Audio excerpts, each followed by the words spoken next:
السلام عليكم واهلا بيكم في محاضره جديده. انا سامح عرفه، وفي الفيديو ده هنتكلم عن الادوات اللي احنا محتاجينها عشان نبقى رسامين نعرف نرسم ديجيتال. الاول قبل ما نبدا، احنا شغالين 2 دي مش 3 دي او رندره او حاجات متقدمه. احنا حرفيا اي كمبيوتر هيشغل. خلينا الاول نتكلم عن الكمبيوترات.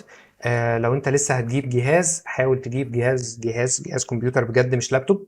بيبقى ارخص وامكانياته اعلى.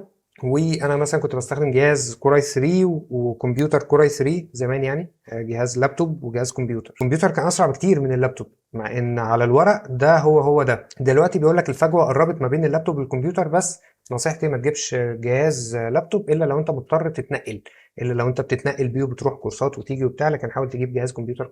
هقول لك نصايح عامه، مش حاجات متقدمه قوي تراعيها. حاول تجيب هارد اس اس دي تحط عليه الويندوز، مش هارد عادي.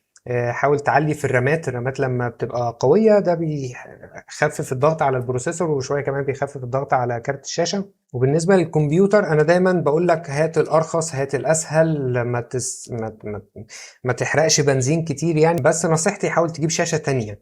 حاول الجهاز بتاعك يبقى بشاشتين، حتى لو لابتوب هات له شاشه كده استعمال، اي شاشه تبقى متوصله مع الشاشه بتاعه اللابتوب او شاشه الكمبيوتر، بحيث ان تبقى ريفرنسات هنا وانت شغال هنا.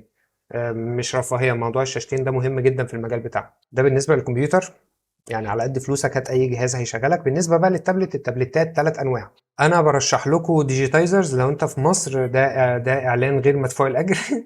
دولت ناس محترمه بتعامل معاهم بقالي سنين.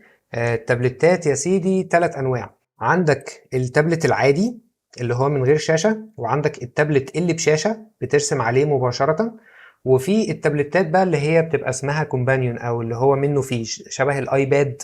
بيبقى تابلت فيه السوفت وير بتاعه وبترسم عليه مباشره.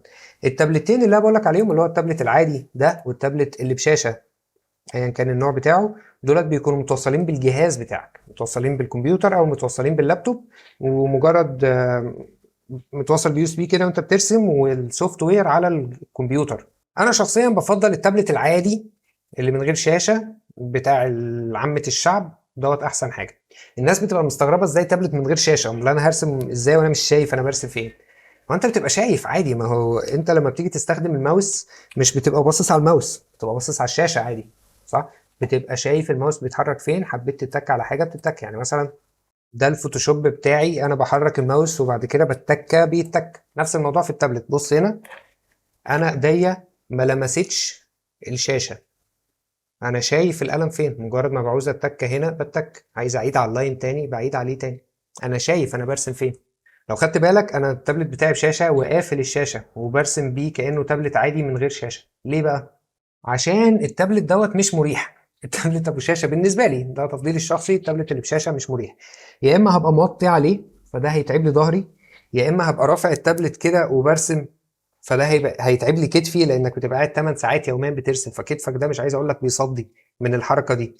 غير ان الكمبيوتر بيبقى قريب منك فده متعب للعين، فاللي هو حاجه ازعج. هي زي ما قلت لكم الفيديو اللي فات سريع ومنجزه وبتاع، بس بتاخد شويه من الصحه، بتاخد من عظمك وبتاخد من عينك وبتاخد شويه من صحتك النفسيه، بس الحمد لله.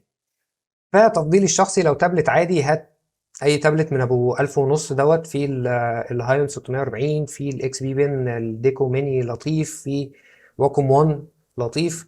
بالمناسبه التابلتات في الموديلات يعني 3 انواع: الهايون والواكوم والاكس بي بن. الهايون والاكس بي بن دول صيني، الواكوم صيني برضه. هو التكنولوجيا امريكاني، بس دلوقتي على حد علمي الثلاثه بيتصنعوا في شينجزين في الصين. التابلتات كلها بتتصنع في نفس المكان وكلها نفس الاسعار وكلهم شبه بعض. هما بس بيفرقوا عن بعض التابلت العادي والتابلت اللي بشاشه والتابلت اللي مش عارف ايه. الواكوم احسنهم. الواكوم احسن من الهاين والاكس بي بن، احسن بنسبه 20%، بس اغلب نسبه 80%، فمش مستاهله يعني. لو معاك الفلوس ديت هات شاشه او حدث الكمبيوتر بتاعك، خلي امكانياته اعلى، علي الرامات، علي الكارت الشاشه كده يعني. يبقى اتفقنا التابلت العادي ده لو هتجيبه هات ديكو ميني 7 مثلا، او اكس بي بن او واكوم 1.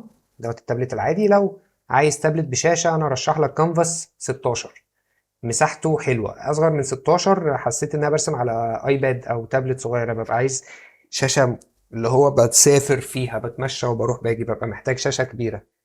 عشان كده تابلت عادي وشاشه كمبيوتر كبيره ده بالنسبه لي افضليه. اخر اوبشن اللي هو الايباد او المايكروسوفت سيرفيس برو، او اللي هي الحاجات اللي هي بتبقى منها فيها، هو يعتبر لابتوب او حاجه وفيه السوفت وير بتاعه، وبتشتري له البرامج بتاعته على الجهاز نفسه، بتعرف تسافر بيه، تمشي، ترسم في اي وقت. الحاجات ديت لطيفه بس مش احسن حاجه لو انت ناوي تحترف. لو عايز تحترف بجد فلازم تجيب كمبيوتر بجد وتابلت بجد ومكتب بجد وكرسي طبي، وتبقى قاعد كده مظبط ورك ستيشن محترم.